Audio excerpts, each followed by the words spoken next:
For most of the summer, Carson Beck and Dillon Gabriel were in a dead heat when it comes to being betting favorites to win the Heisman. It was not long ago. Gabriel was 7-1 at most sportsbook, Beck plus 750. But after week 0, things have shifted noticeably in the betting market. If we take a look at the current odds to win the award at FanDuel, the Oregon quarterback is now down to 5-1, and Beck's odds have lengthened ever so slightly at 8-1. Now, the earliest of days saw Quinn Ewers as the betting favorite before getting leapfrogged, but he's still third shortest shot on the board at 12-1. So that leads us to our Cover 3 portion of the show. We're going to bring in Tom Fornelli in just a second, but our producers put together this Heisman hierarchy to help you visualize where some of these guys stand in the eyes of Tom Fornelli. Jaden Daniels won with preseason odds of 11-1. It would have been interesting to see where Tom would have put Jaden in that tier. We'll go with this year's class, though. And Tom, great to have you on the show. There's only one front runner for you in this category, in this exercise. Which quarterback is that? Yeah, I'm pushing against the line movement there at the sports books. I think the front runner is the guy who was originally the front runner. I look at Georgia quarterback Carson Beck as being the guy who I would put at the top of the pyramid right now, because if you consider everything that's going on, this is a guy who he started last year at Georgia, and early in the season, he performed well. The numbers were there. It just, I kind of felt like he was timid, and he felt a lot of pressure trying to replace Stetson Bennett, who had previously led the Bulldogs to consecutive national titles. And then it was the Kentucky game in early October where I feel like a flip switched, and he started becoming more confident, and he was more aggressive, and his numbers really ramped up. And I thought he was one of the best quarterbacks in the entire country all of last season to finish it up. And obviously, Georgia loses in the SEC championship, which ruined their hopes of getting to the college football playoff and ruined their hopes of winning a third consecutive national title. But Beck is back at the helm of a team that is considered the favorite by many to win the national title again this season in an SEC where I think that, there's a lot of good teams in the league because it's the SEC, and that's always the case. But there are also a lot of teams with some question marks that we don't really know, and I think Georgia is the most complete, solid team of the bunch. So I think when you combine the team he plays for, the chance of winning the league, and the position he plays, I think he's clearly the front runner right now. Okay, so just one guy atop the pyramid, and it's Carson Beck. There's a couple of guys that we would consider maybe one moment away, so that unveils the next tier, if you will. Let's start with the guy on the right, who is the betting favorite in Dillon Gabriel out of Oregon, and he's on the heels of a very good campaign from Bo Nix last year, Tom. Yeah, I think, listen, Dillon Gabriel is the favorite, and that makes sense. He's taking over at Oregon, and last year we saw the numbers in the season that Bo Nix had leading the Ducks. He was a Heisman finalist because of those numbers he put up. But here's the one question I have for you, Tommy. Dillon Gabriel, as good as he is, as long as he's been around, what's the biggest game he's won? If you go through his career, he has not really had that kind of Heisman moment. And if you look at Oregon last year, as good as the Ducks were, they had 2 shots at Washington, and they fell short both times. Now, maybe Dillon Gabriel goes to Oregon, and he leads them past not Washington anymore, but Ohio State, and the Ducks end up winning the Big Ten and getting to the college football playoff. If that happens, I think it'll probably be very difficult to keep Gabriel from winning the award because he will have the numbers and he will have the stature. It's just, I think there's a little too much projection going on with where Gabriel sits in the odds compared to the actual production we've seen so far. I think you bring up a good point. Can't remember the UCF key win for him off the top of my head. Let's get to Quinn Ewers. I'm interested to get your thoughts about him because I'm curious, Tom, in the sense of whether you think the injuries to the tailback position either amplify his chances or maybe will hurt his chances in this tier.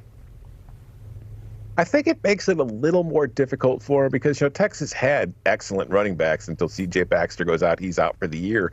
But I think while it'll take maybe a couple games to adjust to life without having that run game, it'll also lead to Quinn Ewers getting the chance to throw more because Texas is going to have to lean more on its passing game, and they have excellent receivers. And we know Steve Sarkisian, throughout his entire career as a coach, has been able to put together some of the best passing offenses in the country at previous stops, whether that was Washington, USC, his time as offensive coordinator at Alabama, and, of course, his time at Texas, where the Longhorns won the Big 12 and reached the playoff last season. So I do think Ewers will have a chance to put up the numbers. The one concern I have about him was as good as that team was last season and as good of a season as he had, they really struggled finishing drives in the red zone, which kind of depressed his touchdown numbers. If you look at his stats last season, he only threw 22 touchdowns, which typically when we're talking about guys in this modern era of college football winning the Heisman, they're usually in that 35 to 40 touchdown range. So 22 is not nearly enough. He'll have to step up that production to have a realistic shot. Okay, 2 tiers down. And then there's sort of the wait to see, although they could be on the cusp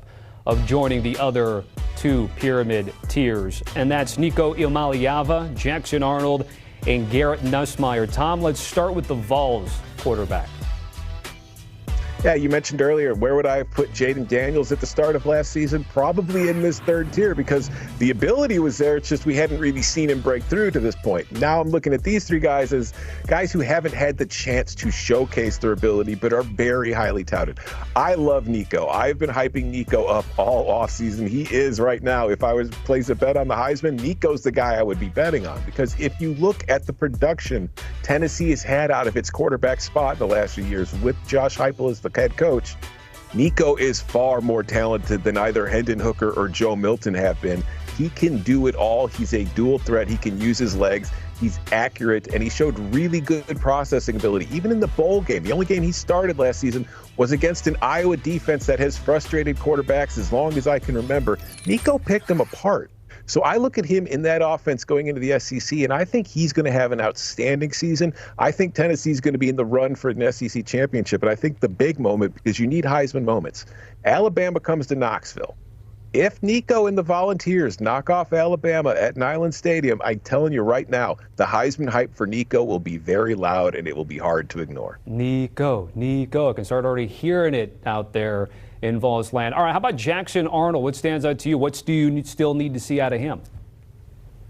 You know, we talked about Dylan Gabriel earlier in the segment. He's now at Oregon. Why is he at Oregon? Because Oklahoma didn't really feel the need to keep him in Norman because they like what they had behind him in Jackson Arnold, a 5-star recruit out of high school, came to Norman last season, sat on the bench, learned a little bit, developed him a little bit, and now he is ready to take over the starting role. And this is an Oklahoma team that I just feel like overall is getting a little bit slept on in the SEC. There's been plenty of talk about Texas coming off of a playoff berth, being one of the top teams in the league. But if you look historically over the last decade, Oklahoma's been the better of the 2 teams between Oklahoma and Texas.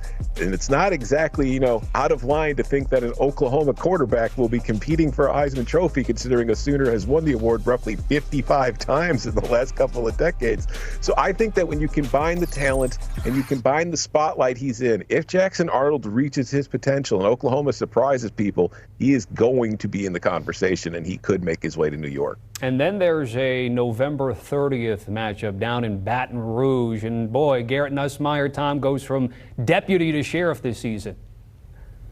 Yeah, well, I just mentioned all the Oklahoma quarterbacks who've won Heismans lately. Well, it seems like whenever it's not an Oklahoma quarterback winning, it's been an LSU quarterback winning with Joe Burrow and Jaden Daniels. And Garrett Nussmeier is one of the, I think, better kept secrets in the sport. He has stayed in Baton Rouge the last few years, and that's a surprise because in this era of the transfer portal, typically talented guys don't want to sit around and wait.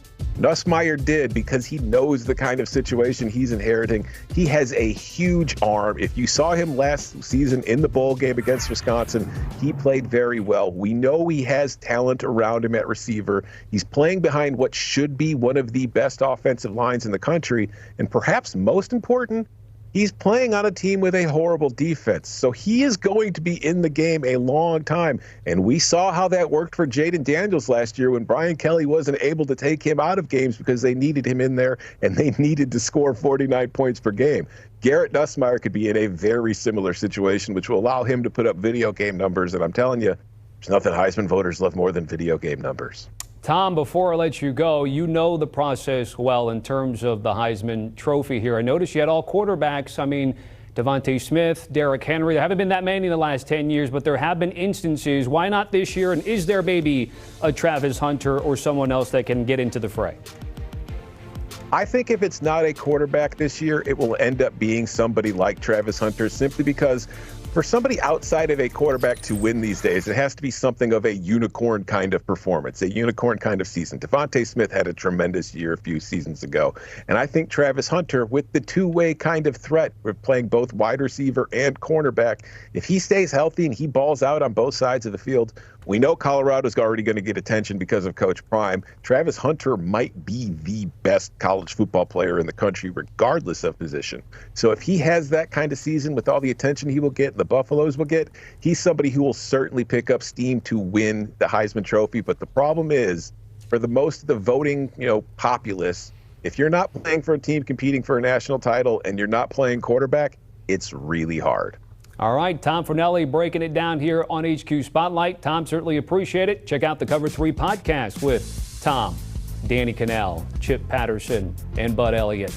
The latest pod had Michigan's NCAA issues, and upon further review, as well as fallout from Florida State's loss in Dublin, Ireland to Georgia Tech.